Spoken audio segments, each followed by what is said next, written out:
সিরিয়ায় সম্প্রতি জঙ্গি গোষ্ঠী আইএসের হামলায় মার্কিন সেনা ও নাগরিক নিহতর ঘটনায় নড়েচড়ে বসেছে দামেস্ক। যুক্তরাষ্ট্রের চাপের মুখে ভাবমূর্তি রক্ষায় নতুন করে গোষ্ঠীটির বিরুদ্ধে অভিযানে নেমেছে দেশটির সরকার। এরই অংশ হিসেবে রাজধানী দামেস্কের উপকণ্ঠে রুদ্রদ্বার অভিযান চালিয়েছে নিরাপত্তা বাহিনী।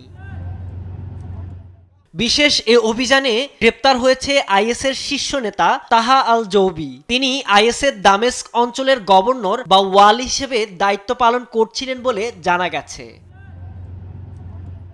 সিরিয়ার স্বরাষ্ট্র মন্ত্রণালয় জানিয়েছে, অভিযানের সময় তার কাছ থেকে একটি আত্মঘাতী বেল্ট ও অস্ত্র উদ্ধার করা হয়। দক্ষিণ পশ্চিম দামেস্কের মাদামিয়া এলাকায় আইএস আস্তানায় এই অভিযান চালানো হয়।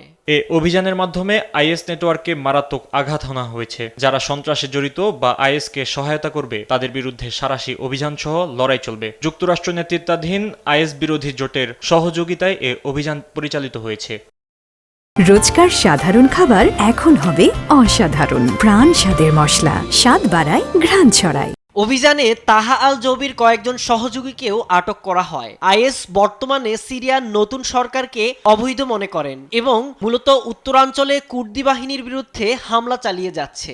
একসময় আইএস সিরিয়া ও ইরাকের বিশাল অংশ দখল করে রেখেছিল। সিরিয়ার রাক্কা ছিল তাদের তথাকথিত খেলাফতের রাজধানী।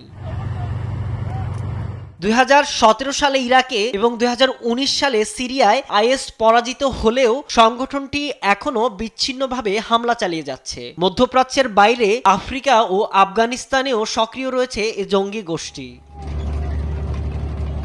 সিরিয়া সরকারের দাবি, এ গ্রেপ্তার রাজধানী এলাকায় নিরাপত্তা জোরদারে গুরুত্বপূর্ণ ভূমিকা রাখবে। তবে বিশ্লেষকদের মতে আইএস পুরোপুরি নির্মূল করতে এখনও বড় চ্যালেঞ্জের মুখে রয়েছে অঞ্চলটি।